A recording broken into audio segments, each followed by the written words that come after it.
Hello friends, आज के इस सेशन में हम कॉल्स इन एरियर्स और कॉल्स इन एडवांस में क्या डिफरेंस है इसके बारे में समझेंगे।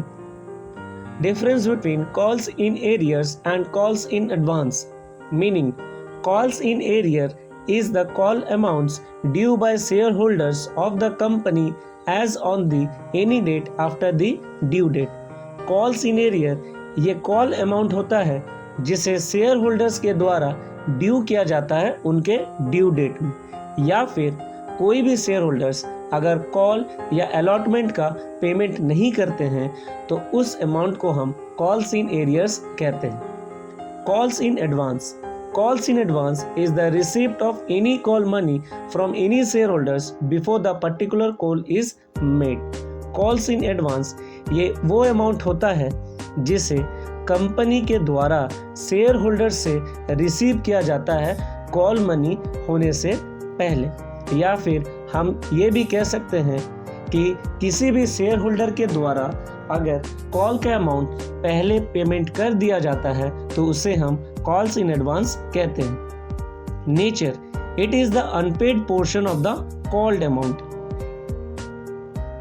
कॉल्स इन एरियर्स ये वो पोर्शन होता है जिसको कंपनी कॉल करती है बट उसका पेमेंट नहीं होता है। इट इज द एडवांस और access payment made by share holders. Calls in advance या फिर ये एडवांस पेमेंट होता है या फिर ये एक्सेस पेमेंट होता है शेयर होल्डर्स के द्वारा।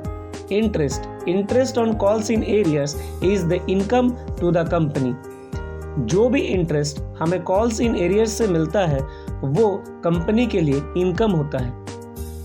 Interest on calls in advance is the expenses to the company. जो भी इंटरेस्ट कॉल्स इन एडवांस के द्वारा पेमेंट किया जाता है वो एक्सपेंसेस होता है कंपनी के लिए। Interest rate maximum rate of interest is 10% per annum.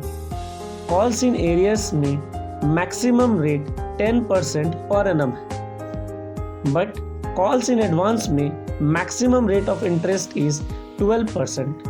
यही अगर हम कॉल्स इन एडवांस में देखें तो उसमें maximum rate of interest 12% per annum है। आज के लिए बस इतना ही, तो मिलते हैं हमारे नेक्स्ट सेशन में।